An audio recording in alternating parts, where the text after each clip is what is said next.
शांति भाई।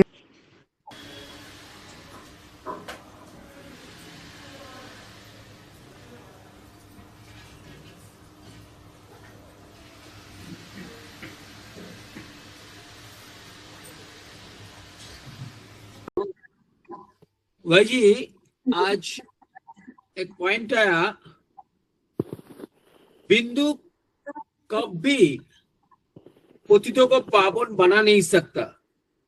और अभी अभी आया, कोई मनुष्य को भगवान नहीं कर सकता।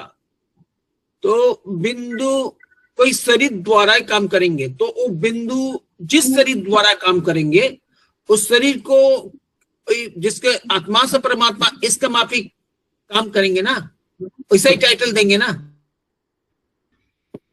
तो शिव जब प्रवेश करता है किसी शरीर में तभी वो पतितों को पावन बना सकता है, ये बताया। सिर्फ बिंदु कभी पतितों को पावन नहीं बना सकता, जैसे ब्रह्मा कुमारी यह समझती है। परम धाम में बिंदु को याद करेंगे, हम पतित से पावन बन जाएंगे। जब शिव किसी शरीर में आता है तो उसकी बुद्धि देह में धरी रहती है क्या? नहीं धरी रहती, देह से उपराम रहता है।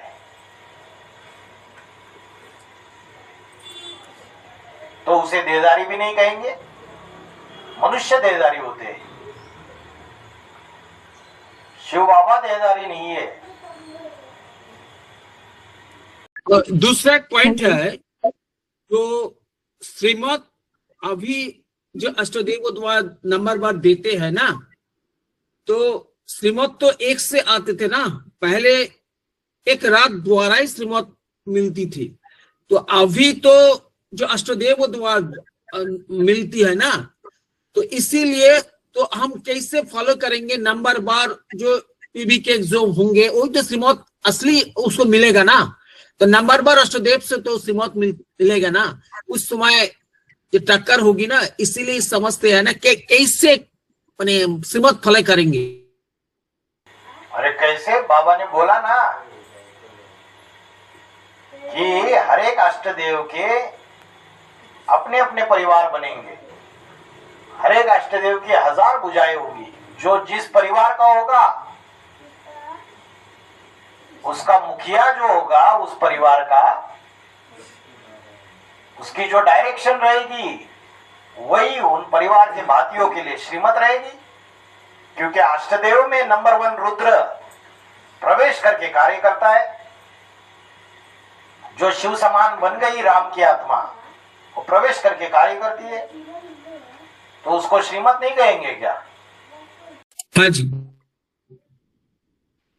जो जिसके संपर्क में रहेगा, जिस अष्टदेवों के संपर्क में, उसी से श्रीमत मिलेगा उसको। हाँ जी। भाव क्या होना चाहिए? भाव ये होना चाहिए कि हमको बाप श्रीमत दे रहा है।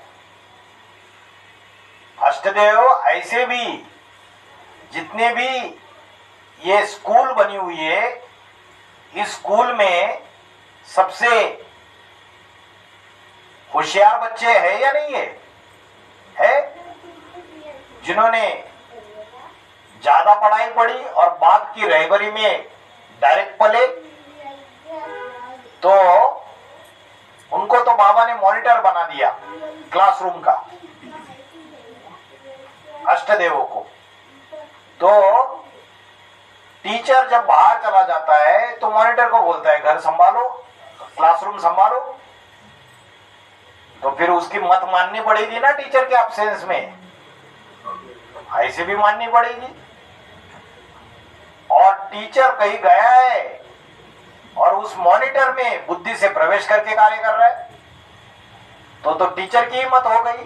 नंबर 1 रुद्र उस अष्टदेव रूपी मॉनिटर में प्रवेश करके कार्य कर रहा है, तो मत किसकी है? उसी की है। हाँ जी।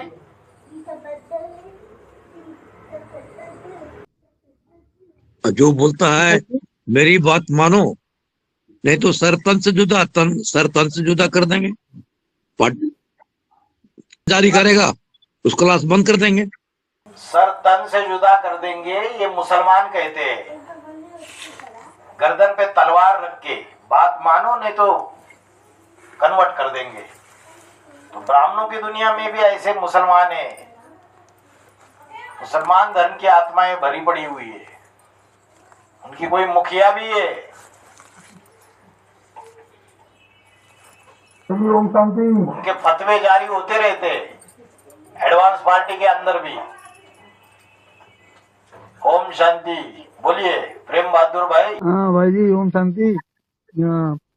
आज ही मुरली में बाबा ने कहा था डबल विदेशी के बारे में जरा समझाइए भाई जी। डबल विदेशी, डबल विदेशी और हम जिसका कल्याण, हम जिसका कल्याण करना है, और डबल विदेशी अपने हम जिसका कल्याण करना है एक, और दूसरा है डबल विदेशी। हाँ, हम जिन्स का कल्याण करने वाले। हम जिन्स मतलब कन्याएं कन्याओं को तैयार करे, माताएं माताओं को तैयार करे, बाप के नजदीक लेके आए, और कुमार कुमारों को तैयार करे, अदर कुमार अदर कुमारों को तैयार करे। अपने हमजिन्स को तैयार करना है। डबल विदेशी कौन है? पहले पहले अष्टदेवों के लिए बोला डबल विदेशी। अष्टदेव और डबल विदेशी की डेफिनेशन बताई कि बेसिक से भी धक्का खाए हुए और एडवांस से भी धक्का खाए हुए।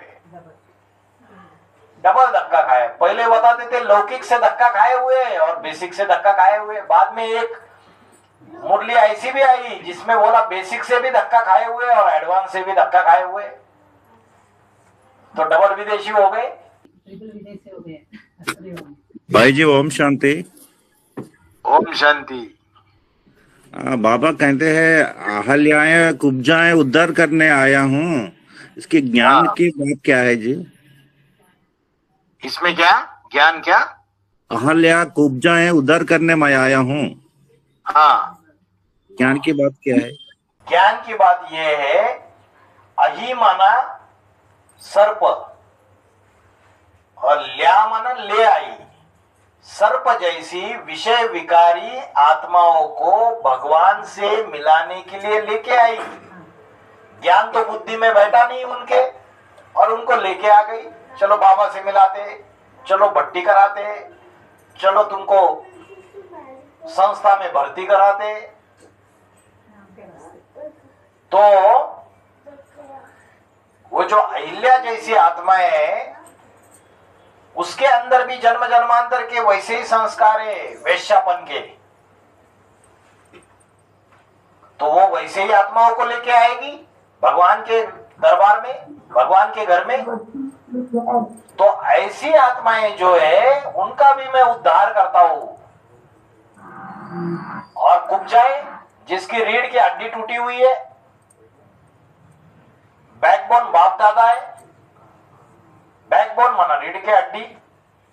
और बाप दादा को अगर पहचाना नहीं है कि बाप दादा कैसे पहाड़ बजा रहे, किस तन से पहाड़ बजा रहे, पहचाना नहीं है और उसको याद भी नहीं करते। भौतिक दुनिया में बुद्धि लगी हुई है, देहधारियों में बुद्धि लगी हुई है। ऐसी कुब्जाओं का भी मैं उद्धार करता हूं, ये बताया।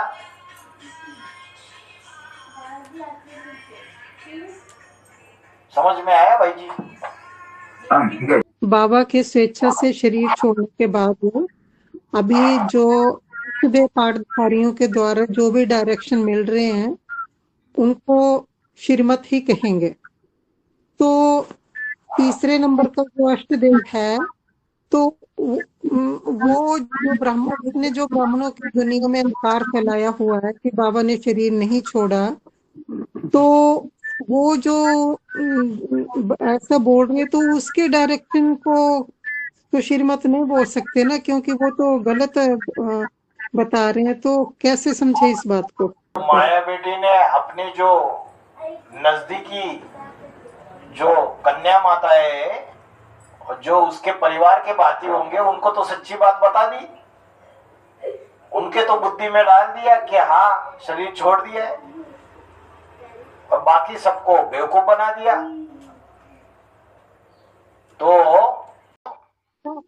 तो अपने परिवार के लिए ही श्रीमत हुई ना, अपने ग्रुप के आत्माओं के लिए। बाकियों का तो अकल्याण हो रहा है। उसका तो स्पेशल पार्ट है ना। इसलिए माया के लिए बोला, माया बाप से विमुख करती है बच्चों को, माया पतित बनाती है, डाकिनी है बड़ी। और क्या महिमा करनी है? माया की महिमा की एक वीडियो बनाओ, बन चुकी है। अगर कुरान में अगर देखेंगे तो एक्चुअल लड़ाई माया जो है उसको शैतान बोलते हैं, इब्लिस, और जो आदम रहता है उन दोनों की लड़ाई दिखाई है, सारी की सारी लड़ाई। ऐसे ही यहाँ जब राम वाली आत्मा को एडवांस ज्ञान बुद्धि में घूमने लगा और शिव ने उनके अंदर प्रवेश करके बाप का पाठ बजाना चालू कर दिया, तो जो माया बेटी है प्रकाशमणि दादी, उसको गुस्सा आ गया, वो विघ्नों की दीवार बन के खड़ी हो गई। तो कहानी में दिखाया है, कुरान में बोला है, जो इब्लिस है वो बोलता है झुकने के लिए तैयार नहीं होता है, बाकी सारे उसके सामने झुकने के लिए तैयार हो जाते हैं, लेकिन इब्लिस मानने के लिए तैयार नहीं होता है।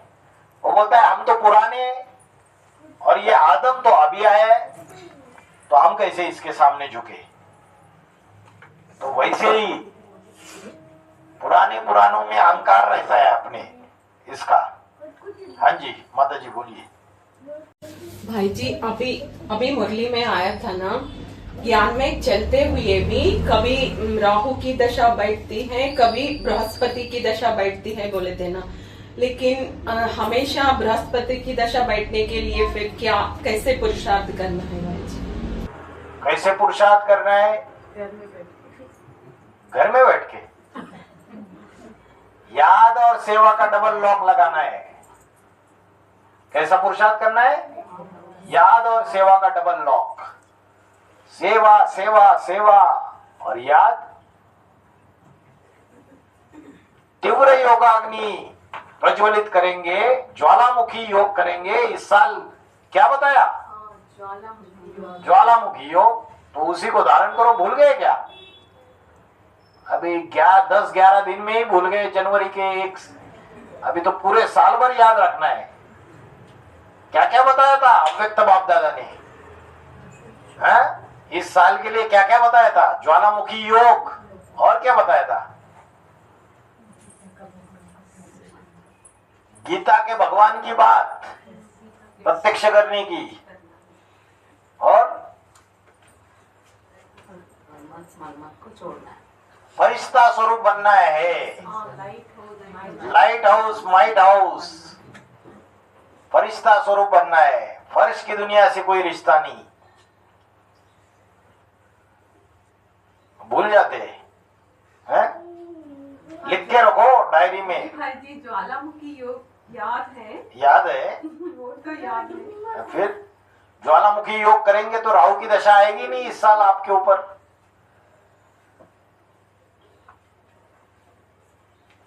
लेकिन राम और कृष्ण की आत्माओं को भी 4 अवस्थाओं से गुजरना पड़ता है। सत्व प्रधान, सत्व सामान्य, रजो और तमो।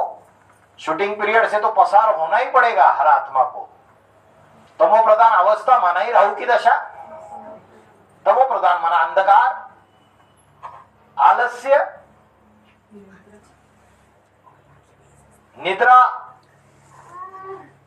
हम लोग एस्केप नहीं हो सकते।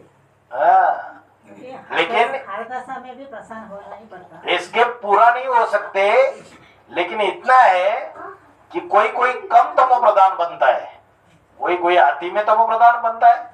किसी का गिरने का, नीचे गिरने का स्पीड बहुत ज्यादा होता है, किसी का नीचे गिरने का स्पीड बहुत कम होता है। आपका याद में रहे तो स्पीड कम हो जाता है। हाँ, नहीं रहे तो जल्दी नीचे गिर जाते हैं। ये आवाज आ रही है कि? हाँ जी, हाँ जी। बाबा का याद में कौन सा भी काम कर लो, कैसा भी कर लो, जल्दी नीचे नहीं गिरते हैं, लेकिन बाबा का याद ना रहकर काम किया तो गिर जाते हैं।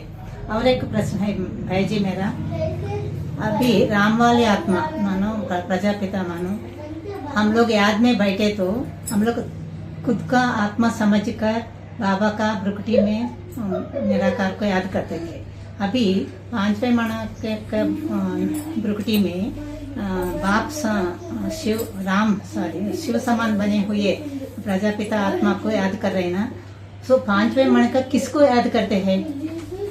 हम लोग तो 5वें मणके के भ्रुकुटी में याद कर रहे शिव समान बने हुए प्रजापिता को। तो बाबा ने क्या बोला, फॉर्मूला क्या है? तेरी बुद्धि में बाबा कहने से बिंदी याद आवेगी जी। तो राम की आत्मा के लिए बोला जी।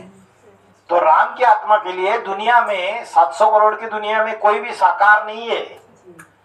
ब्रह्मा बाबा तो शरीर छोड़ चुके थे 1969 में, तो उससे ऊपर कोई है ही नहीं।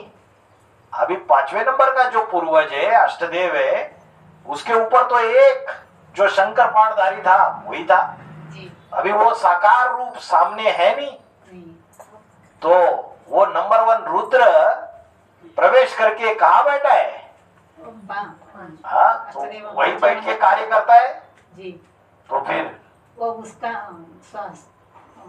तो अपने भ्रुकुटी में याद करेंगे जी, बिंदु रूप में याद करते थे। हाँ जी भाई जी,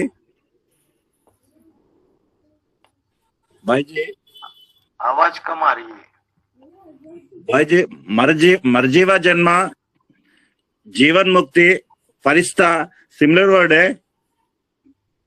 मर्जीवा जन्म, मर्जीवा मना जीते जी मरना। जिंदा तो है लेकिन देहाभिमान से मरे हुए है। और दूसरा है जीवन मुक्ति। जीवन मुक्ति ये तो देवता की अवस्था है। संपूर्ण देवता जब बनते हैं, संपूर्ण ब्राह्मण सो संपूर्ण देवता, तब जो अवस्था है वो जीवन मुक्ति की अवस्था है। जीवन भी रहे और दुख दर्दों से, कर्म बंधनों से, विषय विकारों से मुक्त स्थिति अनुभव करे। और जो मर्जीवा स्टेज है, ये पुरुषार्थी जीवन की यादगार है। गृहस्थी में रह रहे और पति ज्ञान में नहीं चल रहे, जोर जबरदस्ती अपवित्र बनाते, तो बाबा ने बोला देहाभिमान से मरना है। बांदेली माता के लिए बताया। बच्चे ज्ञान में नहीं चल रहे और जिस तरीके से ज्ञान के नियम फॉलो करने चाहिए नहीं करते, तो मन बुद्धि से उनसे भी डिटैच हो जाना है। भौतिक दुनिया, पदार्थ, गाड़ी घोड़ा, कपड़े लत्ते, रिश्तेदारों की शादियां, सबसे दिल हटा देना है। तो ये मर्जीवा जन्म है संगम युग का, पुरुषार्थी जीवन का। और जीवन मुक्ति जब देवताई स्टेज बन जाएगी पुरुषार्थ करते करते इसी संगम युग में, वो जीवन मुक्त अवस्था है। और तीसरा है फरिश्ता। फरिश्ता माना फर्श से कोई रिश्ता नहीं है, फर्श वाली दुनिया से। फरिश्ता स्टेज कहो या कर्मातीत अवस्था कहो, ये अवस्था कब बनती है?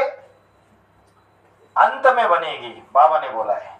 लेकिन फरिश्ता स्टेज की प्रैक्टिस तो कर सकते हैं पुरुषार्थी जीवन में, जिसके लिए बाबा ने बोला अभी अभी साकारी बनो, अभी अभी आकारी, अभी अभी निराकारी स्टेज का अभ्यास करो। 1 सेकंड में साकारी, 1 सेकंड में आकारी, 1 सेकंड में निराकारी। तो आकारी स्टेज जो है मनन चिंतन मंथन की अवस्था, वो भी फरिश्ता स्टेज है। ठीक है जी। ओम शांति भाई जी। ओम शांति। भाई जी, जैसे द्वापर युग में किसी भी धर्म की स्थापना करने के लिए 3 आत्मा की जरूरत पड़ती है। जैसे कि उदाहरण के लिए बौद्ध धर्म की बात पकड़ लेते हैं, जैसे सूक्ष्म बीज सिद्धार्थ और महात्मा बुद्ध और सिद्धार्थ में प्रवेश करते हैं और सिद्धार्थ को जन्म देने वाला शुद्धोधन। तो वहां पे जैसे उस धर्म की स्थापना के लिए 3 आत्मा की जरूरत पड़ती है, तो यहाँ पे उसकी शूटिंग कैसे होती है? 3 आत्माओं की जरूरत पड़ती है धर्म स्थापना करने के लिए। बाबा ने तो बोला जो आधार मूर्त है वो जो है वो लास्ट में जाके शूटिंग पीरियड में लास्ट में जब विनाश नजदीक आएगा तो उसका कनेक्शन आएगा उस आत्मा से जो ऊपर से आने वाला सूक्ष्म बीज है। वो जो ऊपर से आने वाला सूक्ष्म बीज है, चाहे क्राइस्ट की आत्मा है, चाहे इब्राहिम की आत्मा है, चाहे बुद्ध की आत्मा है, वो अभी ज्ञान में नहीं चल रही है। जो नीचे वाला है आधार मूर्त वो ज्ञान में चल रहा है। लेकिन जैसे आज क्रिश्चियंस को अगर पूछेंगे तो उनके बड़े बड़े स्कॉलर्स इंटेलेक्चुअल्स बोलते हैं कि हमारा जीसस क्राइस्ट फिर से आएगा और तब दुनिया का विनाश होगा और हमको बचाएगा। और मुस्लिम्स भी बोलते कि हमारे पैगंबर साहब फिर से आएंगे। बौद्धियों में भी ये मान्यता है। तो हर धर्म में ये मान्यता क्यों है? क्योंकि उनके पूर्वज जो है वो संगमयुगी पुरुषार्थी जीवन में क्या करते हैं, अपने अपने कुल की सारी आत्माओं को उठाते हैं। तो उनके बुद्धि में विनाश काले वही बैठ जाता है कि फिर से आएगा हमारा क्राइस्ट, हमारा पैगंबर फिर से आएगा। तो ये शूटिंग हो जाती है। वैसे ही ये जो 3 आत्माएं सूक्ष्म बीज जो है, जैसे बुद्ध का एग्जाम्पल लिया, वो तो सिद्धार्थ राजकुमार, वो तो आधार मूर्त है ब्रह्म कुमारीज में, जिसने बेसिक पढ़ाई पढ़ी है। उससे विनाश काल के समय जब बाबा की प्रत्यक्षता हो जाएगी तो वो सूक्ष्म बीज उससे प्रभावित हो जाएगा लास्ट में। लेकिन वो पुरुषार्थ नहीं करेगा और पुरुषार्थ नहीं करने की वजह से वो सतयुग त्रेता युग में नहीं आएगी आत्मा। वो उसके बुद्धि में कोई ऐसी बात बैठ जाएगी, उसकी वजह से द्वापर युग में जैसे ही वो परम धाम से नीचे उतरेगी आत्मा, वो उसी सिद्धार्थ राजकुमार वाले शरीर में प्रवेश करेगी। तो दोनों का हिसाब किताब ऐसा जुड़ेगा यहाँ। और तीसरी आत्मा कौन सी है? सिद्धोधन, उसका बाप, वो तो बीज है। वो जो बीज है वो अष्टरतन वाली आत्मा है। जो अष्टरतन है उसमें भी वो जो आधार मूर्त वाली आत्मा है वो शरीर छोड़ के प्रवेश करके अष्टरतन के शरीर में प्रवेश करके ज्ञान लेगी। अष्टरतन में भी प्रवेश करती है, अष्टदेव में भी प्रवेश करती है। तो उनका भी शूटिंग हो जाता है। लेकिन भाई जी वो जो आधारभूत वो तो सत्योत्रता में तो आएगी ना नंबर पर। आधारभूत नारायण आधारमूर्त तो आएगा, सूक्ष्म बीज नहीं आएगा सतयुग त्रेता। लेकिन आधारभूत तो नंबर पर तो होगा ही ना। वो सत्योत्रता नंबर पर तो जन्म लेंगे ना। हाँ जी भाई जी अभी एक पॉइंट पे आया था। एक मिनट भाई जी, माता जी पूछ रहे हैं। भाई जी अभी मुरली में पॉइंट आया था, रचयिता और रचना के ज्ञान को समझते हैं तो वो आस्तिक हैं, बाकी जो नहीं जानते हैं तो वो नास्तिक है बोले। अभी की सिचुएशन के अनुसार ब्राह्मण परिवार में तो एडवांस में तो खास करके ढेर सारे लोगों को जो बाबा ने शरीर छोड़ दिया था ना रचयिता, उनके बारे में तो पता नहीं चल रहा है वो कहाँ पाठ बजा रहा है, कैसे पाठ बजा रहे हैं। लेकिन वो नास्तिक है क्या? फिर नास्तिक नहीं है, नास्तिकता का शूटिंग करते हैं थोड़े समय के लिए, कन्वर्ट होने का शूटिंग करते हैं। कंप्लीट नास्तिक नहीं होते हैं, पुरुषार्थ करते हैं फिर नीचे गिर जाते हैं। पहले सूर्यवंशी बनने का पुरुषार्थ भी करते, फिर करते करते थक जाते, फिर नीचे गिर जाते। ड्रामा के ऊपर अनिश्चय आता है, ज्ञान के ऊपर अनिश्चय आता है, बाप के ऊपर अनिश्चय आता है, तो नास्तिक बनने का शूटिंग करते थोड़े समय के लिए, आगे चल के फिर से उठेंगे, फिर से बाप के बनेंगे। तो जो जितना समय अच्छा पुरुषार्थ किया है उसमें अच्छा पद मिलेगा ब्रॉड ड्रामा में। इसीलिए महाशिवरात्रि का समय चल रहा है, सब बाप को भूल जा रहे हैं। हाँ जी, अनिश्चय बुद्धि बन रहे हैं। हाँ जी। भाई जी जो प्रश्न पूछता था, तो वो जो आधारभूत, तो उसके साथ जो सूक्ष्म मतों से जो सूक्ष्म आत्मा, धर्मात्मा, उसके साथ वो किस समय उसको माने पूरा मीटिंग होगा, माने अर्थात उसके साथ मीटिंग कैसे होगा, माने अर्थात 28 के बाद, राजधानी स्थापन के बाद 36 के बीच में शरीर में प्रवेश करके मीटिंग होगा उसका। आधार मूर्त जो है उसने अगर शरीर छोड़ा हुआ है तो बाबा ने बोला ना, शरीर धारण करके सजाएं दूंगा। तो वो आधार मूर्त आत्माएं कोई ना कोई शरीर में प्रवेश करेगी, तब जाके उनके सूक्ष्म बीज से मीटिंग होगी। सूक्ष्म बीज वाला प्रभावित हो जाएगा, उससे प्रभावित होकर शरीर छोड़ेगा। वो जो भी मंत्र फूकेगा उसके कान में, यहाँ जितने भी आए हुए किसी के कान में मंत्र फूका हुआ है। फाउंडेशन कैसे पढ़ा है वैसे ही ब्रॉड ड्रामा में भी होगा। यहाँ मंत्र फूके हुए हैं ना, जब पहले संदेश मिला तो किसने संदेश दिया याद करो, उनसे हिसाब किताब बना हुआ है। और वो हिसाब किताब आगे के जन्मों में भी रहेगा। जिसने ज्ञान का बीज बोया, जन्म देने के निमित्त बना, कहीं ना कहीं बाप बनेगा, बीज डालने का काम किया बुद्धि में। ओम शांति भाई जी। ओम शांति। मेरा प्रश्न है ये कि मुरली में बोला है बाबा ने कि लक्ष्मी को बड़ी खुशी होती है, मेरा पाठ बहुत वंडरफुल है, और इतना नारायण का भी नहीं है। इतना लक्ष्मी कहती है कि हमारा, उनको बड़ी खुशी रहती है कि हमारा वंडरफुल पाठ है, इतना नारायण का भी नहीं है, ऐसा क्यों? लक्ष्मी को खुशी होती है कि पाठ वंडरफुल है। ये भक्ति मार्ग की बात बता रहे हैं या मुरली की बात बता रहे हैं? नहीं, मुरली की बात बता रहे हैं। बाबा ने मुरली में बोला है ये। लक्ष्मी को खुशी होती है कि मेरा पाठ बड़ा वंडरफुल है। हाँ, बहुत अच्छा पाठ है, इतना नारायण का भी नहीं है। हाँ भाई जी, बोलिए ना ये बात कि हर कोई अपने अपने पाठ से खुश हो जाएगा अंत में कि मेरा पाठ सबसे अच्छा है। हाँ जी, 397 की मुरली में वो तो हर आत्मा सेटिस्फाई हो जाएगी अपने अपने पाठ के ऊपर। जैसे रानी होती है, राजमहल में बैठी रहती है, तो बोलती है मेरा बढ़िया है, उधर लड़ाई में जाके मार क्यों खाने। उसको तो लड़ाई में जाना पड़ता है, शत्रुओं से लड़ना पड़ता है, तो ये तो अच्छा पाठ है। तो हर एक अपने पाठ के ऊपर खुश हो जाएगा अंत में। वैसे लक्ष्मी भी होगी कि मेरा पाठ बढ़िया है,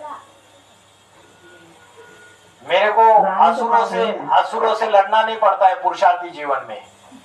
इसलिए उसको पता नहीं रहता है, क्या पता नहीं रहता है कि उसको पार्वती को, जो सच्ची सीता है, उसको क्या बोला था, तुम पावक में करो निवासा, तब लगा मैं करूं निशाचर नाशा।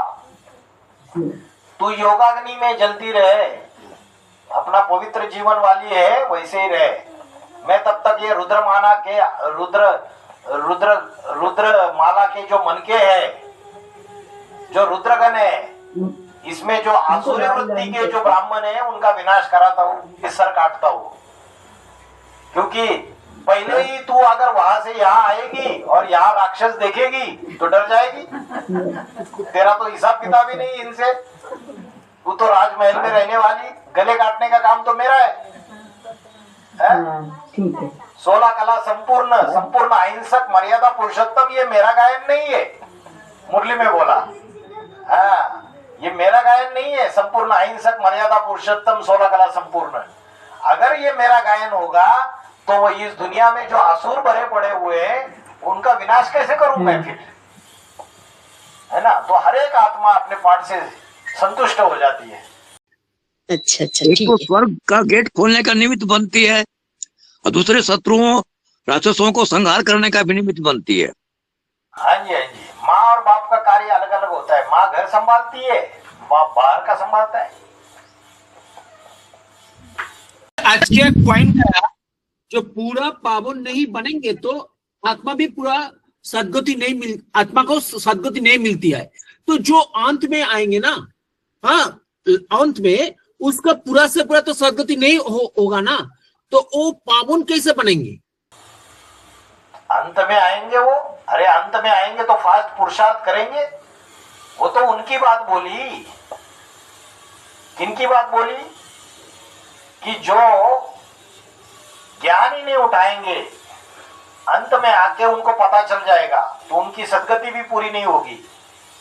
और ज्ञान में चलने वालों के लिए भी अगर टैली करेंगे इस बात को, तो जो लास्ट में आएंगे कम पुरुषार्थ करेंगे उनकी सदगति भी कम होगी। सदगति कम होना मना इतना ऊंचा पद नहीं पाएंगे, प्रजा वर्ग में आ जाएंगे तो सदगति तो कम ही हुई ना। ओम शांति भाई भाई जी, जी। बाबा ने बोला ना कि विजय माले के जो हेड है उसको आह्वान करो। हाँ जी, करो। स्वर्ग का गेट खोलने के लिए निमित्त वही बनती है। हाँ जी, और सीता उधर बैठी हुई है अशोक वाटिका में, जहाँ शोक नहीं होता है, और वहां उसके पहरेदार में बड़ी बड़ी राक्षसनियां लंबे लंबे दांत वाली वो खड़ी हुई है। तो कोई हनुमान जाता है और सीता को अंगूठी देके आता है और सीता को आने का रास्ता दिखाता है। ब्राह्मणों की दुनिया में भी कोई हनुमान चाहिए। ओम शांति भाई जी। भाई जी, गणिकाएं माना जो गीत भगवान के गाती हैं लेकिन रहती किसी और के साथ में, तो ये बात यहाँ पर कैसे, हाँ, ये बात कैसे टैली करेंगी, यहाँ पर किन के ऊपर लागू होती है? गणिकाएं गीत तो भगवान के गाती है लेकिन रहती है बड़ों के साथ, ऐसे बोला है मुरली में। तो ज्ञान की बड़ी बड़ी बातें सुनाएगी लेकिन श्रीमत के बरखिलाफ काम करेगी। जो दुर्योधन दुशासन है, ऐसों के प्रभाव में आ जाएगी। गीत भगवान के गाएगी, ज्ञान की बातें सुनाएगी, लेकिन कथनी और करनी में अंतर होगा। तो इसलिए बोला जो गणिकाएं वो भगवान के गीत गाती है। ब्रह्म कुमारियों में भी कई ऐसे हैं जिनको एडवांस ज्ञान पता चला लेकिन फिर भी वो वहां से छोड़ नहीं पाए, सत्य को साथ नहीं दे पाए, बाबा बाबा करते रहे, गीत तो भगवान के गाते रहे, लेकिन साथ किसका दिया? बड़ों का साथ दिया। उनके ऊपर जो सरपरस्त बैठे हुए थे, उन्होंने जो ट्रेनिंग दी थी, उनके डर से उन्होंने सत्य का साथ नहीं दिया। नंबरवार मंदोदरी हैं, ज्ञान की गहराई को नहीं समझ पाते। हाँ जी, ऐसे ही एडवांस में भी होता है। 18 से 28 तक किस तरह से कौन लीड करेगा बाप के गुप्त होने के बाद, इस बात को नहीं समझ पाते मंद बुद्धि वाले मंदोदरी नंबरवार। तो सारे ऑलराउंडर पाठधारी थोड़ी है, ये तो ज्ञानी तो बच्चे हैं, वही समझेंगे। इसलिए बोला विनाश काले परमपिता परमात्मा शिव से विपरीत बुद्धि विनश्यन्ते और परमात्मा से प्रीत बुद्धि विजयन्ते।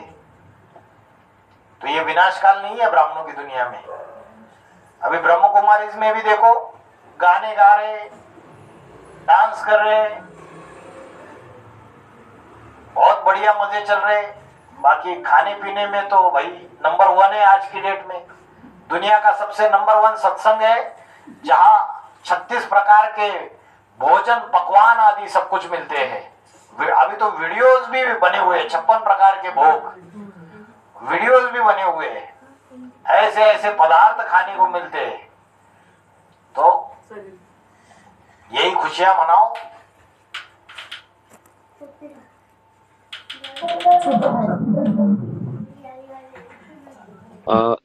प्रश्न है, अष्टदेव जो है वो अष्ट रतन में प्रवेश करते हैं और जो अष्ट नारायण है कीर्ति कला के वो प्रवेश करते हैं अष्ट रतन में। और क्या ये अष्टदेव में भी प्रवेश करते हैं और इनके प्रवेशता में क्या अंतर है और इनका उद्देश्य क्या है? किनका? जैसे कि अष्टदेव जो है अष्टनारायण में प्रवेश करते हैं, अष्टरतन में, और अष्टरतन में प्रवेश करते हैं, और जो अष्टनारायण है वो अष्टरतन में प्रवेश करते हैं। तो इनकी प्रवेशता में क्या अंतर है और इनका उद्देश्य क्या है, और क्या अष्टरतन में प्रवेश करते हैं? अष्टदेव तो शरीर रहते हुए अष्टरत्नों में प्रवेश करेंगे, संपन्न अवस्था में, शरीर छोड़कर नहीं। अष्टदेव शरीर रहते हुए अष्टरत्नों में मन बुद्धि से प्रवेश करेंगे और उनके द्वारा सेवा का कार्य कराएंगे, उनको प्रत्यक्ष करेंगे। क्योंकि जब अष्टदेव अपनी संपन्न अवस्था में पहुंच जाएंगे तो वाइब्रेशन से ही सेवा का काम हो सकता है। उनको भागदौड़ करने की दरकार है सारी दुनिया में जाकर।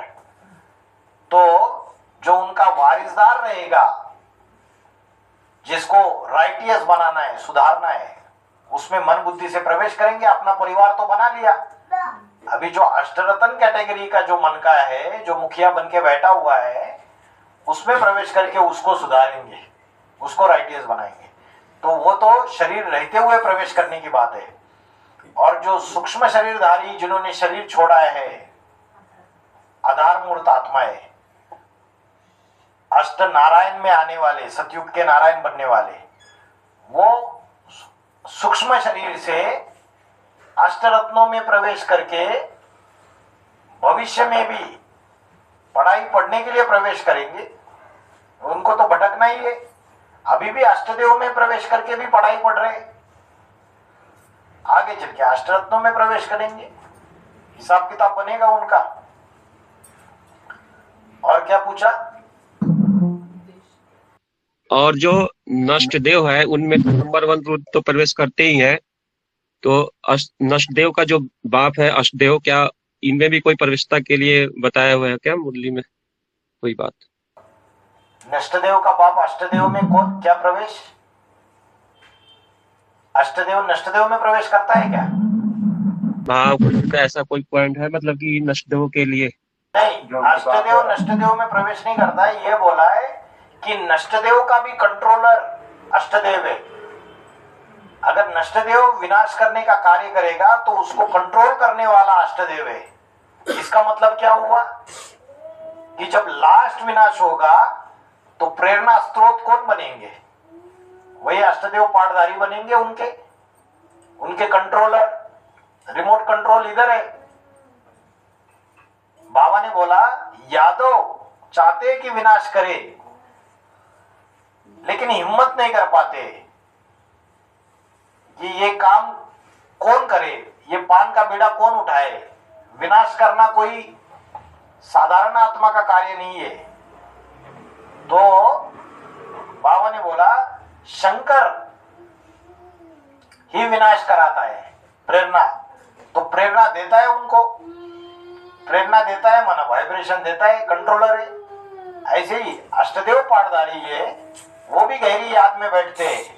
वो गहरी याद में बैठ के जो मुख्य 4 धर्म है, उनके जो मुख्य 4 अष्टदेव है, उसमें से जो दूसरा, तीसरा और चौथे नंबर का अष्टदेव है, सॉरी तीसरा, चौथा और पांचवें नंबर का अष्टदेव है इस्लाम, बौद्ध और क्रिश्चियन धर्म का, वो जब अपनी पावरफुल अवस्था में नष्ट देवों में प्रवेश करके विनाश का कार्य नहीं कर सकते। क्योंकि मुरली में यह पॉइंट आया है कि बाप और अष्टदेव गहरी याद में बैठ के सारे दुनिया का विनाश कराएंगे। आगे चल के इन बड़े बड़े दुनिया के जो प्रेसिडेंट है उनकी बुद्धि घुमाएंगे। तो उनकी बुद्धि घुमा सकते हैं, तो यहां ब्राह्मणों की दुनिया में जो विनाशकारी है उनकी बुद्धि नहीं घुमा सकते क्या? उनकी बुद्धि भी घुमा सकते हैं।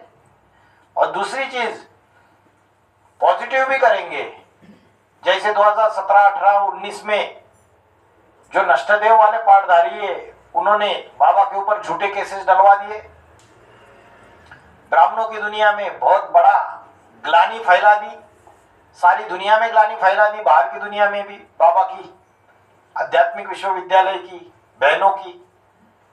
तो उसने विनाश का कार्य किया और उस विनाश के कार्य से परिवार को बचाने का काम जिसने किया वो 5वें नंबर का पूर्वज है, वो कंट्रोलर है उसका भी। वो चाहता था कि मैं घर तोड़ दूं पूरा, लेकिन इसने घर को टूटने नहीं दिया, तो उसका भी बाप हो गया ना, वो साबित हो गया ना शूटिंग पीरियड में। और शूटिंग पीरियड में उसने बोल के भी दिखाया अपने चेले के द्वारा कि बाबा ने एक ऐसा भाई तैयार किया है, और कब तैयार किया इसको, कि इसने ऐसी जबरदस्त लड़ाई लड़ी करके वो भी प्रभावित हो गया थोड़े समय के लिए शूटिंग पीरियड में, तो जन्म नहीं लेगा वहां। हाँ, इसलिए उसका भी बाप बन गया। यहाँ प्रभावित हो गए तो बाप बनने का शूटिंग हो जाएगा। तो भाई जी, तो पहले बाप से मदद मिलेगा, प्रेरणा मिलेगा अष्टदेव को, अष्टदेव द्वारा नष्टदेव को प्रेरणा, तो नष्टदेव द्वारा वो जो बड़ा बड़ा जो साइंटिस्ट उसके अंदर में प्रवेश करेंगे ना, ऐसा माफिक होगा ना? नहीं, बाबा ने जो मुरली में पॉइंट बोला था, बाप और अष्टदेव गहरी याद में बैठ जाएंगे और ये बड़े बड़े जो प्रेसिडेंट है ये देशों के, इनमें प्रवेश करके इनके द्वारा विनाश कराएंगे।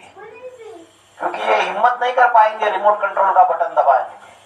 अभी भी धमकियां दे रहे, अमेरिका भी धमकी देता है, उधर से नॉर्थ कोरिया धमकी देता है, अभी मिसाइल भी बाहर निकाली हुई है, रशिया ने भी अपनी सबमरीन बाहर निकाली है कि उड़ा दूंगा। यूरोपियन देश भी घबरा गए, जो अमेरिका को सहयोग देते थे वो यूरोपियन देश भी घबरा गए, बोले हमें अमेरिका का सहयोग नहीं चाहिए, अभी रशिया की तरफ रुख कर रहे। तो अभी तो सिर्फ धमकियां चल रही है, एक्चुअल में नहीं हुआ। बाबा ने बोला तीसरे विश्व युद्ध में इतना नुकसान नहीं होगा, फिर भी फाइनल विनाश जो होगा वो चौथे विश्व युद्ध में न्यूक्लियर वेपन्स का पूरा यूज होगा। तो उस समय की बात है, तब वो गहरी याद में बैठ के उनमें प्रवेश करके उनसे वो कार्य कराएंगे और विनाश कल्याणकारी है।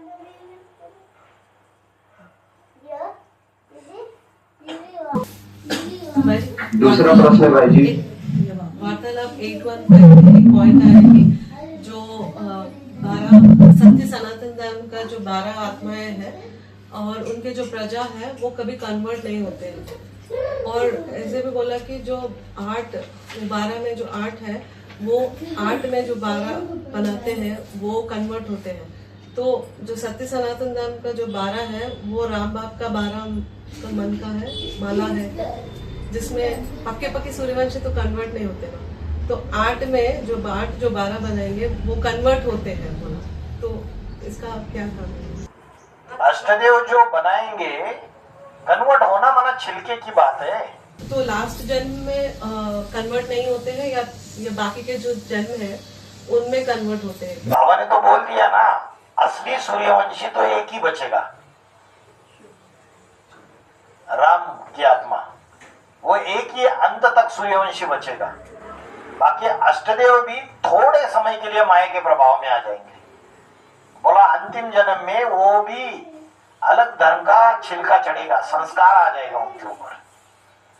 तो ऐसे बोला बाकी जो अष्टदेवों के द्वारा जो तैयार होते हैं उनको तो थोड़ा सा मोटा छिलका होगा ना, अष्टदेव का पतला छिलका होगा थोड़ा सा। 12 आत्माएं कन्वर्ट होते ही नहीं है सत्य सनातन धर्म के जो 12 आत्माएं हैं, इसलिए बाबा ने के प्रजा भी कन्वर्ट नहीं होते। इसलिए बाबा ने ऐसे बोला कि अष्टदेव जो है 84 लाख जन्म तक भी पक्के पक्के सूर्यवंशी है, ऐसे भी पॉइंट है मुरली में। अंत में जाके थोड़े समय के लिए ऐसे बोल दिया तो कहाँ कन्वर्ट हुए, शरीर से तो कन्वर्ट हुए ही नहीं, उस जन्म में तो कन्वर्ट हुए ही नहीं, संस्कार आ गया उनके अंदर थोड़े उस धर्म के, तो उसको कन्वर्ट होना नहीं कहेंगे। आपका क्या कहना है, ऐसा है कि वो आत्माएं कोई अलग है? बाबा ने फिर अगर अलग होती तो बाबा ने ऐसा क्यों बोला, एक ही सूर्यवंशी बसता है बाकी कोई नहीं, और अष्टदेव के लिए बोला उसके बाद पक्के पक्के सूर्यवंशी। फिर ऐसे भी एक पॉइंट है कि अष्टदेव के जो ग्रुप के फॉलोअर्स है वो भी पक्के पक्के सूर्यवंशी जो कन्वर्ट होते, तो फिर 8 के जो फॉलोअर्स है वो कन्वर्ट होते हैं, कंट्रोवर्सी जैसा 2 पॉइंट्स दिखाओ पॉइंट्स देखेंगे, ठीक है। और ओम शांति भाई। भाई जी, शांति भाई जी। जैसे अभी तीसरे विश्व युद्ध की बात अभी चल रही थी कि अमेरिका रसिया सिर्फ धमकी दे रहे, तो ये जो तीसरा विश्व युद्ध, जैसे कि यहाँ पे 4 विश्व युद्ध बताए 42 में, और अभी ये समझो उसके पहले भी, तो यहाँ पे ये सूक्ष्म में इसकी शूटिंग कैसे होती है? नवग्रह आपस में टकराएंगे नहीं क्या? अभी टकरा नहीं रहे। अभी ब्राह्मणों की दुनिया, इस इतनी बड़ी दुनिया में हम ब्राह्मणों का एक छोटा सा संसार है, ये 20 रुपए ब्राह्मणों की दुनिया विश्व नहीं है क्या? क्या ग्रुप नहीं बन रहे क्या? 8 राजा ये स्पष्ट दिखाई देगी, और संकल्पों से और वाचा से टकराव नहीं चल रहा है क्या?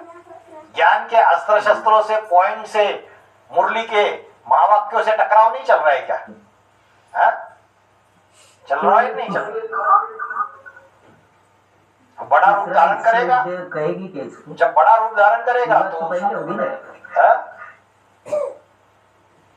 क्या युद्ध कहेगी क्या? अभी जो संकल्प चले, जैसे 2018 के बाद में 8 राजा यह स्पष्ट दिखाई देगी, और ये सूक्ष्म में भी युद्ध चल रहा है, इसे तीसरा कहेगी क्या? हाँ, जब सारे कूद जाएंगे। 2018 में युद्ध हुआ तो जो पीपी के ब्राह्मण है वो भी कूद गए थे, उसमें झूठे झूठे केसेस डाले थे। अभी 2028 में जो युद्ध होगी वो भी बड़े रूप में होगी। नवग्रह आपस में अभी भी टकरा रहे, आगे चल के बड़े रूप में दिखाई देंगे टकराव। और जो चौथा विश्व युद्ध है उसके लिए बोला 2028-29 ब्राह्मणों की दुनिया का चौथा विश्व युद्ध, जिसमें सब खलास हो जाएगा कंप्लीट, और फिर बाप प्रत्यक्ष हो जाएगा। इसको ही कहते हैं महाशिवरात्रि। महाशिवरात्रि को हो उसको।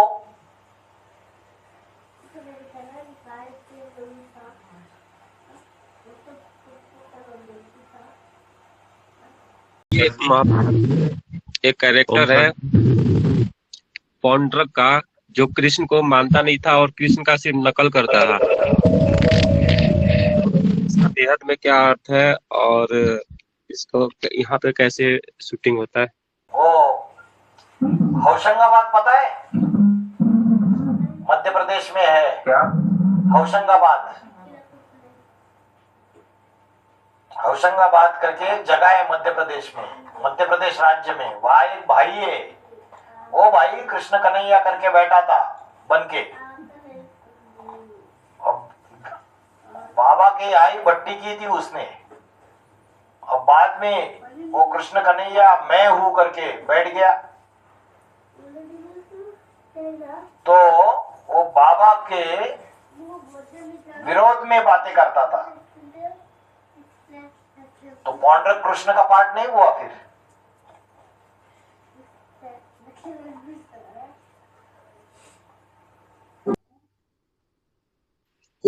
फतेहचंद कुशवाहा था वही ना? फतेहचंद तो विष्णु बन के बैठ गया, फतेहचंद अलग, वो विष्णु बन के बैठ गया। एक कृष्ण वाला अलग, होशंगाबाद मध्य प्रदेश में।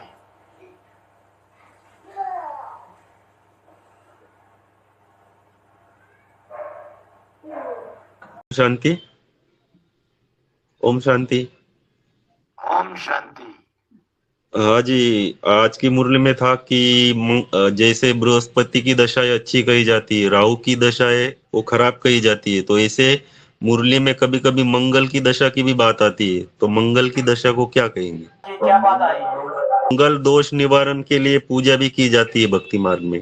तो मंगल योद्धा है, क्रोधी है, दुश्मन है, विरोधियों के लिए दुश्मन है, इस्लामी और बौद्धिक।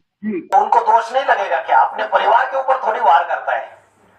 जो विरोधी है, विधर्मी है, उनके ऊपर वार करता है तो उनको दोष लग जाता है, भागते इधर उधर, फिर कैसे दोष निवारण करे? जैसे अग्नि सुख भी देता है, माताएं चूल्हे पे खाना बनाती है तो खाना कैसे बनता है? अग्नि। और वही अग्नि जब तामसी रूप धारण करता है, विकराल रूप धारण करता है, तो तहस नहस कर देता है, विनाश कर देता है, जला देता है, खाक कर देता है पूरी तरीके से। वैसे मंगल भवन अमंगल हारी, वो मंगलमय है। वो मंगल किसका है? जो उसके परिवार वाले होंगे, वो जो समझेंगे, जो सीधे सीधे ब्राह्मण है, उनके लिए मंगल ही मंगल है। मंगल माना कल्याणकारी। हाँ, मंगल माना ही कल्याणकारी, मंगल हुआ, कल्याण हुआ। और जो छल छिद्र कपट वाले होंगे, उनके लिए फिर अमंगल है, उनको दोष लग जाएगा मंगल का, दोष निवारण के लिए भागेंगे। मंगल ग्रह को ग्रहों का सेनापति बताया और अग्नि को देवताओं का सेनापति बताया। कार्तिकेय को भी देवताओं का सेनापति बोला और कार्तिकेय में वही अग्नि विद्यमान है करके बोला। अग्नि का ही अंश विद्यमान है उसमें, एक ही पाठधारी है, अलग अलग नामों से उसको शास्त्रों में वर्णन कर दिया।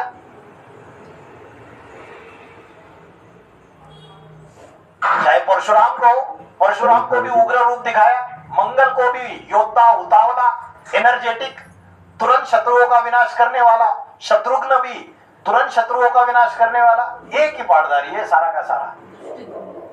दुष्टदुम्न, उसको दुष्टदुम्न को विशेषता क्या बताई बाबा ने? बदला लेने वाले नाग स्वभाव वाला, ढीठ, निर्लज्ज, कितनी भी ग्लानी करो उसकी, ब्राह्मणों की दुनिया कितनी भी ग्लानी करती रहे, उसको कोई फर्क नहीं पड़ने वाला, निर्लज्ज है एक नंबर का,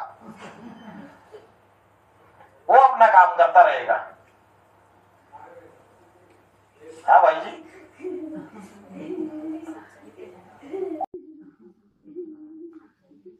बहुत बढ़िया, बहुत बढ़िया। जी, एक महाराष्ट्र में कहावत है, 60 और बुद्धि नाठी, माना 60 साल की उम्र हो जाती है तो उसकी बुद्धि जैसे कम हो जाती है, लेकिन जबकि ज्ञान मार्ग में बोलते हैं कि 60 साल की उम्र में प्रवेश किया जाता है, तो ऐसा क्यों कहा जाता है उल्टा? फिर उसकी तो बुद्धि बढ़नी चाहिए, या तो उसकी शूटिंग कैसी होती है? बहुत अच्छा क्वेश्चन है। बाबा ने बोला, जो दोनों अलग अलग कॉन्टेक्स्ट है, बाबा ने बोला 60 साल में वानप्रस्थावस्था आती है, तो वो जो व्यक्ति होता है वो समाज के, दुनिया के सारे अनुभव लिया हुआ व्यक्ति होता है। ऐसा जो अनुभवी बूढ़ा तन है उसमें मैं प्रवेश करता हूं, ठीक है। अभी दूसरी बात, 60 बुद्धि नाठी, 60 साल में बुधिया, ये नॉर्थ इंडिया में बोलते हैं सटिया गया है ना, सटिया गया है। बाबा ने तो बोल दिया, जब शिव उसमें प्रवेश करता है तो वो पत्थर बुद्धि बना हुआ होता है, बोला ना, कंप्लीट पत्थर बुद्धि बना होता है, तो 60 बुद्धि नाटी नहीं होगी। वो जब कंप्लीट पत्थर बुद्धि बना है तब शिव ने उसमें पतित में, कामी घाटे में उसमें प्रवेश कर लिया, तो दोनों बातें सही साबित हो गई। मतलब अनुभवी तो है, लेकिन बुद्धि पत्थर बुद्धि बन गई, सटिया गई, पूरा दलदल में जाके फंस गया, पूरा नीचे गिर गया, चोटी बच गई, तो उसको बोला पूरा पत्थर बुद्धि बन गया, अभी बचा लिया उसको, उसमें प्रवेश किया। ठीक है भाई जी? बहुत बढ़िया, बड़ी बड़ी बढ़िया। हाँ जी भाई जी। तो क्या ऐसा हो सकता है जैसे यज्ञ के आदि में न्यूयॉर्क टाइम्स में न्यूज निकली थी कि एक योगी है भारत का जो कह रहा है मुझे अभी 300-400 कन्याएं मिली है, मुझे 16,000 चाहिए, तो बहुतों के संकल्प ऐसे चले होंगे कि ये तो बुढ़ा आदमी क्या कर रहा है, इसकी बुद्धि बुद्धि जैसे खराब हो गई है। ऐसी भी तो शूटिंग हो सकती है, इसकी बुद्धि खराब हो गई है जो 16,000 कन्या माताओं को चाहिए ऐसा कह रहा है। हाँ, तो ऐसे भी लोगों ने संकल्प किए होंगे और उसका भी जो वाइब्रेशन बनते हैं उसी के आधार से कहावतें बनती है। दुनिया वालों ने बोला रहेगा देखो इतना बूढ़ा व्यक्ति है, इसकी बुद्धि खराब हो गई, देखो कन्या माताओं को इकट्ठा कर रहा है, भगवान बन के बैठा हुआ है, कृष्ण कन्हैया बन के। ऐसी भी शूटिंग होती है। सही है, ये मंथन भी सही है। हाँ जी माता जी। ये ब्रिटेन के पेपर में छपा था, अमेरिका के बोला है बाबा ने, अमेरिका के अखबार में आया था उस समय। सिंध हैदराबाद में जब 37, 38, 39 में जो भी घटनाएं घटी थी वो अमेरिका के अखबार में आया था। ओम मंडली is the richest in the world, ये बात आई थी। एक गीत है ना कि रघुपति राघव राजा राम, पतित पावन सीताराम, ईश्वर अल्लाह तेरो नाम, सबको सन्मति दे भगवान। इसका थोड़ा अर्थ समझाइए भाई जी। रघुपति राघव राजा राम, पतित पावन सीताराम, तो एक ही बात है ना। जो राम की आत्मा है वो जब शिव समान बन जाती है तो एक्चुअल में पतितों को पावन बनाने वाला वो है। जैसे स्वर्ग की राजधानी शुरू हो जाएगी तो अव्वल नंबर जो नारायण और लक्ष्मी बनते हैं उस स्वर्गीय संगठन में उनके संग के रंग से बाकी आत्माएं जुड़ती जाएगी, पावन बनती जाएगी। पहले 8 की छोटी राजधानी तैयार हो जाएगी, फिर 108 की, फिर 1000 की, फिर 16,108 की। तो पतित पावन सीताराम, रघुपति राघव राजा राम। रघु एक राजा थे राम के पूर्वज में, रघु नाम था।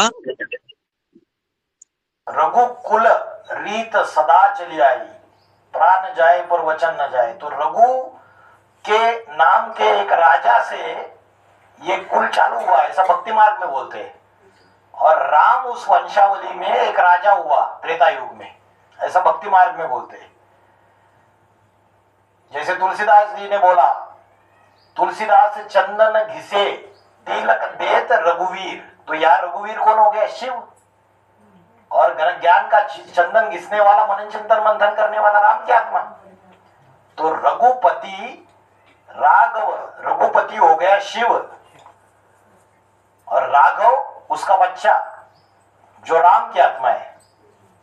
Next to God is Shankar, next to God is संगमयुगी Krishna, Krishna next to God is Narayan.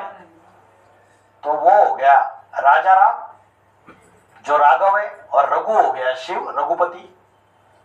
ठीक है, पतित पावन सीताराम, ईश्वर अल्लाह तेरो नाम, मतलब मुस्लिम धर्म की आत्माएं भी उसको लास्ट में जाके मानेगी और सब धर्म की आत्माएं उसको मानेगी। वही सदगति करने वाला है। इसीलिए रमजान भी कहते हैं। हाँ, इसलिए मुसलमानों में त्योहार आता है रमजान, राम मेरी जान है। जी, क्या आश्चर्यों के अंदर बाबा की प्रतिष्ठा हमेशा रहती है या कभी होती है या कभी नहीं होती? अच्छा, बाबा जो शंकर वाला पाठधारी है था, उनके अंदर हमेशा होती थी शिव की प्रवेशता। मुरली में क्या महावाक्य है, क्या है बताओ माता जी? बैल पर हमेशा सवारी थोड़ी होती है, ऐसा महावाक्य है ना। तो जैसे शंकर के पाठधारी में शिव की प्रवेशता हमेशा साबित नहीं कर सकते। मुरली का मावक के बैल पर हमेशा सवारी थोड़ी होती है। वैसे अष्टदेव में क्या हमेशा बैठा हुआ रहता है क्या? नहीं।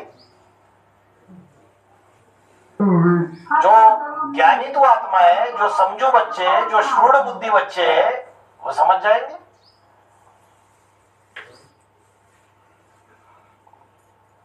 वाइब्रेशन के आधार से समझ में आता है। हाँ तो बाबा की प्रेरणा उन्हें मिलती है, तो बाबा उस टाइम पे कहाँ होते हैं? क्या जब प्रवेश नहीं करते हैं तो बाबा उस समय कहाँ होते हैं? बच्चों में इधर उधर जाते। बाबा ने बोला कि तमो प्रधान आत्माएं सेवा का काम कर नहीं सकती, तो बाप दादा बच्चों में प्रवेश करके सेवा का काम करते हैं। सेवा बच्चों में भी प्रवेश करते रहेंगे। या तो बाबा ने क्या बोला, एक होता है प्रवेश करके बोलना और एक होता है बाजू में जाके बैठना सिर्फ।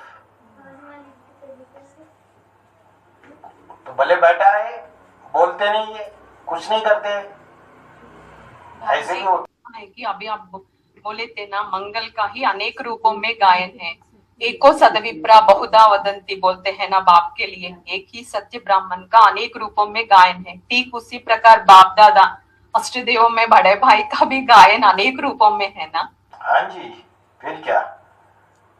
देवताओं के जो अलग अलग चरित्र दिखाए हैं शास्त्रों में, हर एक की अपनी अपनी बायोग्राफी है।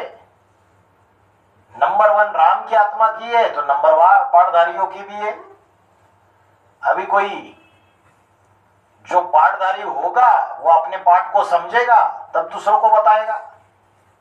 जो रियलाइज करेगा वो बताएगा। ओम शांति भाई जी, अभी बाबा ने कहा है कि नंबर 1 जो रुद्र है वही शिव समान जब बन जाते हैं तो वो नंबर 1 बनने के कारण सभी में पूज्य बन जाते हैं, यानी नंबर 1 पूज्य। भी ब्राह्मणों की दुनिया में भी वो नंबर 1 है, पर जो बाहर की दुनिया है भक्ति मार्ग वाली, जिसमें भक्त उन्हें पुकार है महादेव के रूप में, तो वो भक्तों की मनोकामना भी पूर्ण करते हैं। तो अभी 2022 के बाद जैसे महादेव की भक्ति में बढ़ावा हुआ है, जैसे पूरे भारतवर्ष में हम देखेंगे पहले शिव के मंदिर में कोई नहीं जाता था, लेकिन 2022 के बाद मैक्सिमम शिव के मंदिर में जाना लोगों ने शुरू किया। और जो मध्य प्रदेश में शियोर है, वहाँ के जो प्रदीप मिश्रा जी है, जिन्होंने शिव महापुराण की कथा शुरू की है और उसके द्वारा शिव की भक्ति में बढ़ावा हुआ है। तो इससे हम ये सिद्ध कर सकते हैं कि जो नंबर 1 रुद्र है वही उनमें प्रवेश करके भक्तों की मनोकामना पूर्ण कर रहे हैं। किन में प्रवेश करके? प्रदीप मिश्रा में।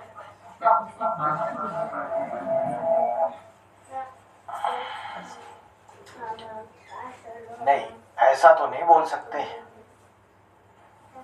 बाबा ने तो जो महावाक्य बोले हैं वहां तक सीमित रह सकते हैं हम। अभी दुनिया में जो पंडित पुजारी है, गुरु गोसाई है, हमारी वंशावली है ना। सारी दुनिया तो अष्टदेव की ही वंशावली है, जितने भी है दुनिया में बड़े बड़े। तो यही से अभी तो बाबा की वंशावली हो गई ना। समझो बाप की प्रत्यक्षता भी अप्रत्यक्ष रूप से भगवान की ओर ही खींच रहे ना बुद्धि उनकी। भले पहचान नहीं है, लेकिन फिर भी तो बाबा को ही याद कर रहे, बाबा की भक्ति कर रहे। तो बाबा ने जो भक्त है वो मेरे ही बच्चे ना। बाबा ने कहा भक्तों का भी उद्धार मैं करने आता हूँ। तो अप्रत्यक्ष जब तक उनको परिचय नहीं मिला है तब तक तो अप्रत्यक्ष रीति से तो बाप को ही याद कर रहे हो।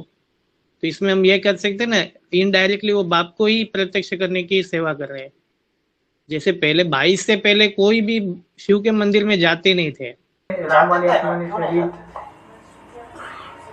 22 के पहले क्यों नहीं जाते थे? ये तो नई बात सुन रहे हैं हम। शिव के मंदिर में तो कितनी भीड़ लगी रहती है, 22 के पहले भी लगी रहती थी। आप किसी एरिया की बात कर रहे हो क्या? बाकी तो शिव के मंदिरों में भीड़ ही भीड़ लगी रहती है।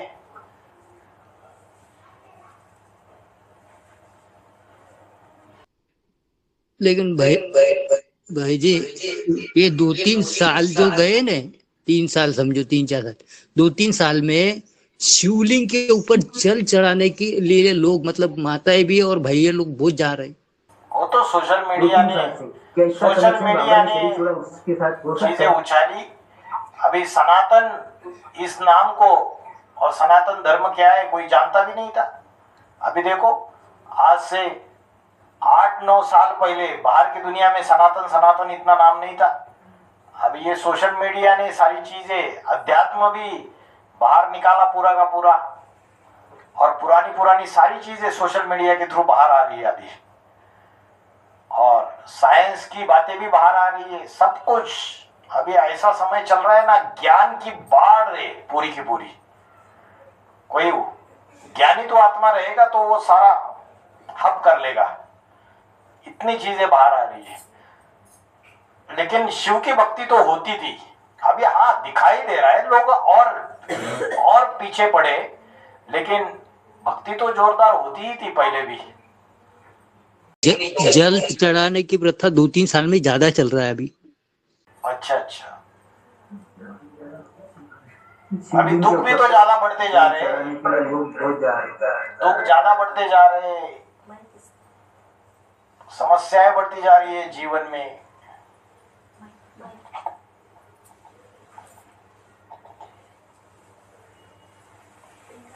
हाँ जी माता जी। भाई जी, अय्यप्पा का पूजा करते ना, वो दीक्षा से करते, कौन सा देवता है बोल के पूछने का। अय्यप्पा तो वही है, काले कपड़े पहन के जाते हैं ना, काले कपड़े पे। इस्लाम का पूर्वज अय्यप्पा। बहुत करते ना दीक्षा, इसलिए तो डंडे मारता है ना बाद में, तो डरते हैं भाई हमको मत मारना, इसलिए साउथ में, दक्षिण में अय्यप्पा के मंदिर है। और काले कपड़े जो पहनते हैं, काला बुर्का कौन से धर्म में पहना जाता है? मुस्लिम धर्म। हाँ, वही मुस्लिम धर्म में, तो उसी का सूचक है। तो उनका जो मुख्य पूर्वज है, उसकी यादगार है अय्यप्पा स्वामी। वही प्रश्न पूछना था। हाँ माता जी बोलिए, वीरभद्र का क्या कह रहे थे? भाई जी, दिल पर के जो उपाय बताते हैं ना उनमें, तो उससे बीमारियां ठीक होती है ऐसा कहते हैं। कैंसर तक के लोग ठीक हुए हैं उससे। वीरपत्र चलाते हैं ना, वीरपत्र हाँ, बेलपत्र, हाँ, उसके उपाय से ना बीमारियां ठीक होती है। उसमें उपाय बताते हैं ना पंडित जी, तो उससे ना कैंसर तक के मरीज ठीक हो रहे हैं, बताया तो सुना है। बेलपत्र का क्या करना है? चढ़ाने से? हाँ, बेलपत्र चढ़ाते हैं ना शिवलिंग पे। होता है ना, भक्ति मार्ग में तो कई चीजें होती है, उसका कारण भी तो बताया बाबा ने। तो बोला ना, जड़ चित्र भी वाइब्रेशंस देते हैं, और जो मंदिर बने हुए वहां शिव के भक्त सिर्फ स्थूल शरीर वाले या सूक्ष्म शरीर वाले भी बैठे हुए हैं। सूक्ष्म शरीर वाले भी बैठे हुए, जैसे आपके आश्रमों में सेवाधारी होते हैं, वैसे वहां भी सेवाधारी बैठे रहते, सूक्ष्म शरीरधारी। तो जो संकल्प लेके जाते हैं उसको पूरा कर देते हैं वो सूक्ष्म शरीरधारी। हम समझते हैं भगवान ने कर दिया। अल्पकाल की जितनी भी कामनाएं उसको पूरी हो जाती है, लेकिन उसको बोलो कि मैं सदाकाल शांत स्थिति अनुभव करूं, शिव के मंदिर में जाके बोलो विषय विकार मेरे सारे खत्म हो जाए, तो होगे क्या? नहीं होगे। उसके लिए फिर उसने जो ऐसा संकल्प करके शिव के मंदिर में जाएगा उसको ये ज्ञान मिलेगा, आध्यात्मिक विश्वविद्यालय में आ जाएगा, ये संकल्प पूरा हो जाएगा उसका। लोग अल्पकाल की प्राप्तियां मांगते तो सूक्ष्म शरीरधारी सहयोगी बनते, और वहां उनकी अल्पकाल की मनोकामनाएं पूरी हो जाती है। ऐसे तो क्रिश्चियंस में भी होता है, ऐसे वैसे तो चर्च में कितनी सारी लाइन लगी रहती है, एक दिन सिलेक्टेड होता है और उसमें ढेर सारे अलग अलग बीमारियों वाले जाते हैं और क्या बोलते हैं, हल्लेलुया, क्या बहुत अच्छे से पता है, हालेलुया हालेलुया तो बहुत सारी बीमारियां दूर हो जाती है। मुस्लिम में भी है, तो ये सूक्ष्म शरीरधारियों का खेल है सारा का सारा। यूट्यूब में बताया कि क्रिश्चियंस को वहाँ के पादरी ने बोला कि ये दवाई नहीं लेना, कुछ नहीं लेना, ठीक हो जाएंगे यीशु प्रभु को याद करेंगे तो वो लोग मर गए। मतलब उनके रिश्तेदार आकर के बोलने लगे कि ऐसे झूठे झूठे वो कर रहे हैं ना भक्ति मार्ग के सब। भक्ति मार्ग में तो अंधश्रद्धा भी है, पाखंड भी है, दिखावा भी है, उसमें कोई सच्चे रहते, पवित्र आत्माएं उनकी चीजें काम कर जाती है। बाकी जैसे बाहर की दुनिया में औलिया भूत प्रेतों को बांध के रखते हैं, वैसे भूत प्रेत भी वहां होते, वो कभी कभी सहयोग दे देते, लोगों की कोई समस्या सॉल्व हो जाती है, तो इसलिए भीड़ लग जाती है। भीड़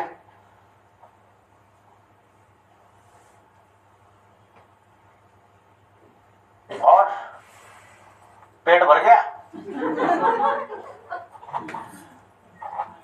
खाना नहीं खाना है, ठीक है। ओम शांति। ओम शांति भाई जी, ओम शांति। ओम शांति भाई जी, ओम शांति भाई जी। ओम शांति भाई जी।